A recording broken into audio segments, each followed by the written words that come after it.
हम लोग आ रहे हैं सांची में जो बुद्धिस्ट स्तूप था उसे देख के, और नेक्स्ट हम लोग जा रहे हैं उदयगिरी केव्स को देखने, जो कि यहाँ से 5-6 किलोमीटर की दूरी पे है, और थोड़ा आगे से उसके लिए ऑटो वगैरह मिलने लग जाएगा, तो ऑटो के लिए जा रहे हैं। और उसके बाद शायद जाएंगे हम विदिशा, एंड विदिशा से सोच रहे हैं हम जाने का Jhansi.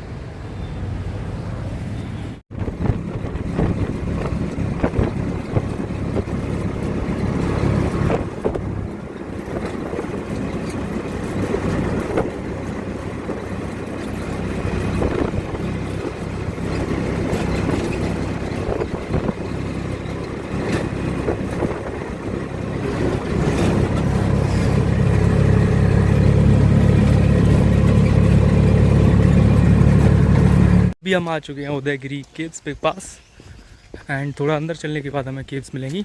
And let me show you something. एक पहाड़ है, बहुत बड़ा पहाड़ है ये, एकदम सब पत्थर ही पत्थर है, बहुत सारे पेड़ वगैरह इसमें उगे हुए हैं पत्थरों के बीच से भी।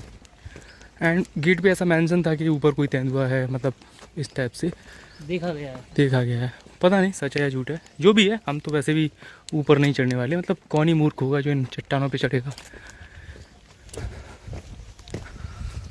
सांची से घूम आए, काफ़ी थक गए हैं, बहुत चढ़ाइयाँ हैं, पहाड़ और पथरीली इलाके हैं। एंड थोड़ा बहुत जिसको जियोग्राफी का नॉलेज होगा उसको ये भी आइडिया है कि पहाड़ों पे जी थोड़ी ज़्यादा रहती है as compare to normal ground. I think मैंने पढ़ा था एक बार कहीं कि ऐसे जी की वैल्यू ज़्यादा रहती है 9.81 से। अब आई डोंट नो कि उससे कितना सिग्निफिकेंट इम्पैक्ट पड़ता है, बट थक तो काफ़ी गए हैं।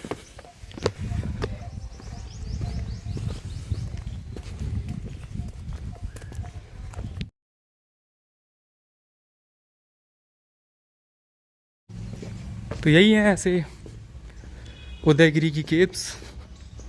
यहाँ पे स्टोन्स पे, पत्थर पे, पूरा पहाड़ है उस पे सारी चीज़ें बनाई गई हैं, एंड ये काफ़ी ऐसे टफ रहता है। एंड ऐसे ही कैलाश टेम्पल में चीज़ें बनाई गई हैं, वो भी काफ़ी टफ रहता है। ये केव नंबर 6 है, एंड ASI ने इनको लॉक किया हुआ है, इसमें अंदर नहीं जा सकते। एंड ये 4th-5th सेंचुरी में गुप्ता एरा के टाइम पे बनाई गई थी। एंड ये शोकेस करती हैं कि ऐसे स्टोन, जो भी स्टोन टेम्पल्स है वहाँ से स्ट्रक्चरल टेम्पल्स की तरफ। तो पहाड़ पे ये बनाना काफ़ी ऐसे कमेंडेबल जॉब है। ये आई थिंक चूहे जैसी शेप के कोई तो लग रहे हैं, पता नहीं, मतलब इतना यार नॉलेज नहीं है मुझे। एंड ये नंबर 5 है, एंड थोड़ी आगे बढ़ के देखते हैं वहाँ पे क्या है। इंजीनियरिंग टेक्निकलिटीज़ के अकॉर्डिंग अगर बताऊँ तो ये पूरा स्ट्रेटिफाइड रॉक है, पूरा चट्टान जो है वो दरारों वाला है। इंजीनियरिंग में इसका इतना ज़्यादा कंट्रीब्यूशन नहीं है, उतनी ज़्यादा अच्छी प्रॉपर्टीज़ नहीं है, क्योंकि इसमें क्रैक्स आ जाते हैं over the period of time, जहाँ से फिर पानी एंटर कर जाता है और स्ट्रक्चर के लिए बढ़िया नहीं रहता। ऑल दो अभी के टाइम पे तो इतना स्टोन यूज़ ही नहीं होता, बट पहले जब होता था उस टाइम के हिसाब से बता रहा हूँ। शांति है यहाँ पे भी काफ़ी। एक एग्जांपल दिखाता हूँ एंशिएंट आर्किटेक्चर का और करंट का। अभी जो मैंने आपको दिखाए, जो भी पत्थर में मूर्तियाँ वगैरह बनाई गई थी, वो सारी चीज़ें एंशिएंट थी। एंड रिसेंट ये बना है एकदम सिंपल बॉक्सी बैठने के लिए बेंच। ऑल दो बेंच में ऐसे कुछ ज़्यादा नहीं करना होता, but it is the difference कि पहले कितनी मेहनत की जाती थी पत्थरों के ऊपर, क्या क्या नक्काशी की जाती थी, क्या क्या चीज़ें इनक्रेव की जाती थी, एंड नाउ एकदम सिंपल। एंड आई थिंक ये भी काफ़ी एकदम मशीन कट होगा, मशीन से सारी चीज़ें की गई होंगी, एंड इतनी सिंपल चीज़ ही बना पाए। पहले काफ़ी बना देते थे।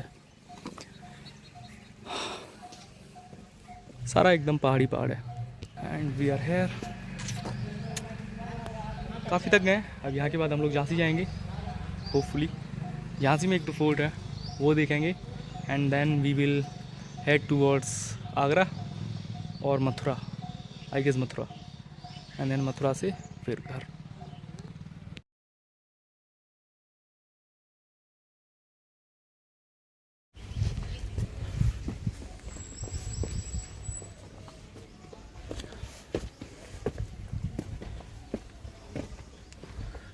Everything is complete rock, rock, rock. There are a lot of caves. Tourists are not allowed to enter them. All are closed. And I don't think कि वैसे पार होंगे। आई थिंक ये विष्णु जी का अवतार है जो वैसे समुद्र के ऊपर शेषनाग के ऊपर लेटे हुए हैं। एंड ये पूरा का पूरा ऐसे पत्थर में ही नक्काशी करके बनाया है। Let me show you a closer look. And इधर कुछ लिखा भी हुआ है, गुफा नंबर 13। This cave contains a large rock cut image of reclining Sheshai मतलब विष्णु भगवान on the coil of primeval snake with head resting, मतलब उसी की जानकारी लिखी हुई है। बेसिकली यहाँ पे ज़्यादा कुछ घूमने के लिए है नहीं।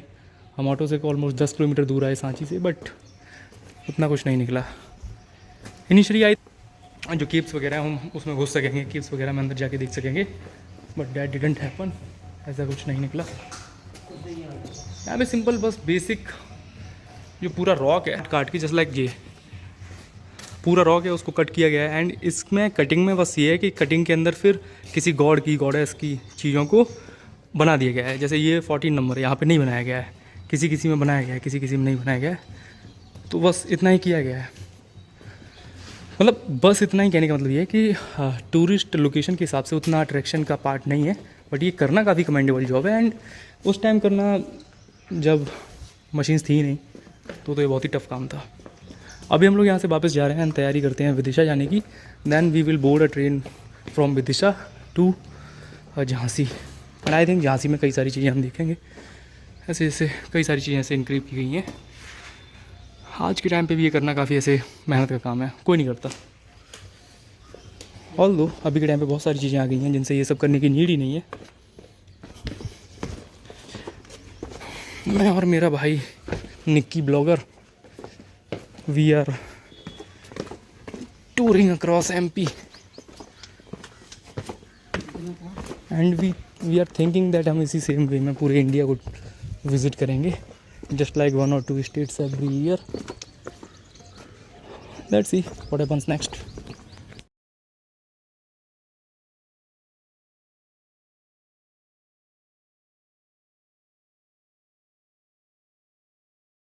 हम लोग ये उदयगिरी केव्स तो देख चुके हैं, ऐसा यहाँ पे बहुत कुछ नहीं था। एंड अब हम लोग को यहाँ से जाना है विदिशा, जो कि रफली 7 किलोमीटर के आसपास है। बट सैड पार्ट इज़ कि यहाँ से विदिशा के लिए ऐसे कोई डायरेक्ट ऑटोज़ वगैरह नहीं है। मैंने पूछा तो पता चला कि आपको किसी और ऑटो से लिफ्ट लेना पड़ेगा, या फिर कोई भी आपको कोइंसिडेंटली ऑटो मिल जाए तो आप जा सकते हैं। मोस्टली यहाँ पे होता है ऐसे कि आप कोई एक ऑटो रिजर्व करके आइए, जिससे आप आइए और उसी से आप जाइए। बट हमको लगा कि हम आए थे सांची से, जाना है दूसरी डायरेक्शन में विदिशा, तो हमको लगा कि विदिशा के लिए हम वहाँ से दूसरा ऑटो ले लेंगे। बट यहाँ से ऐसे कोई ऑटो नहीं मिल रहा। एंड देखते हैं कुछ मिलता है कि नहीं मिलता। मतलब रोड तो है, रोड तो प्रॉपर है, बट सीन वही सेम है कि ऐसे ऑटो जो नॉर्मल पब्लिक ऑटोज़ हैं वो नहीं चलते हैं। एकदम खाली खाली रोड है, just drive your own vehicle, और कोई एक पूरा आप कम्प्लीटली अपने लिए बुक करके लाइए।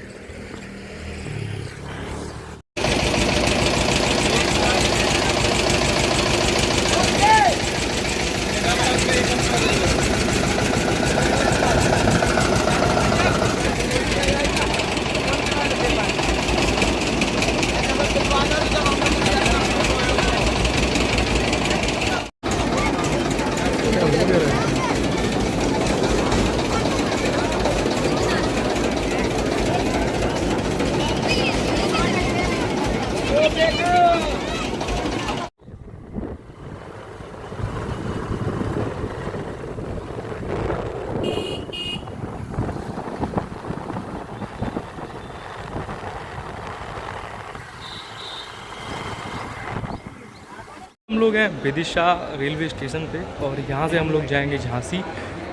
और झांसी अभी हम लोग आए हैं उदयगिरी केव से, और झांसी का ट्रेन अभी 2-2.5 घंटे की देरी में है, तो 2-2.5 घंटे यहाँ वेट करना पड़ेगा। तब तक कुछ खाएंगे पिएंगे। और उदयगिरी केव्स का एक्सपीरियंस काफ़ी ख़राब था, वहाँ पे ना ही जाओ तो ही बेहतर है। ना जाने का कोई ट्रांसपोर्ट का साधन था, ना वहाँ से कोई आने का। लकीली हमको एक भैया मिल गए जिनसे हमने बाइक की हेल्प ली। 28 तारीख और रात के हो रहे हैं ऑलमोस्ट 2, और हम लोग विदिशा से चल के आ चुके हैं मथुरा जंक्शन। एंड यहाँ से थोड़ी बहुत देर आराम करेंगे, उसके बाद सुबह 5:30 बजे की ट्रेन है हमारे लोकल डिस्ट्रिक्ट सिकंदराबाद के लिए। ट्रेन में काफ़ी भीड़ थी, काफ़ी ऐसे थक गए और नींद सी आ रही है। तो फाइनली अभी हम आ चुके हैं अपने लोकल टाउन वाले स्टेशन पे, सिकंदराबाद, जहाँ से हम गए थे।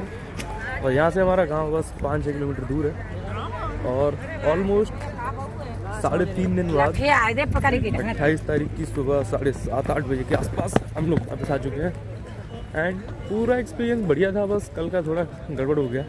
कल दोनों का दिमाग नहीं चला। कल थोड़ा गड़बड़ हो गया, विदिशा से जो ट्रेन वगैरह बोर्ड की, फिर उधर थोड़ा भीड़ भाड़ हो गई, क्योंकि लास्ट मोमेंट में ऐसे थोड़े से प्लान में चेंजेस आ गए थे कि यहाँ नहीं जा रहे, अब सीधे घर जाएंगे, घर नहीं जाएंगे, ऐसा वैसा। तो थोड़ा सा खराब हो गया, नहीं तो सब बढ़िया ही था। वो सब बढ़िया था। अभी आज रात में ऐसे ही 1:30 बजे के आसपास मथुरा है, फिर 5:30 बजे वहाँ से ट्रेन थी।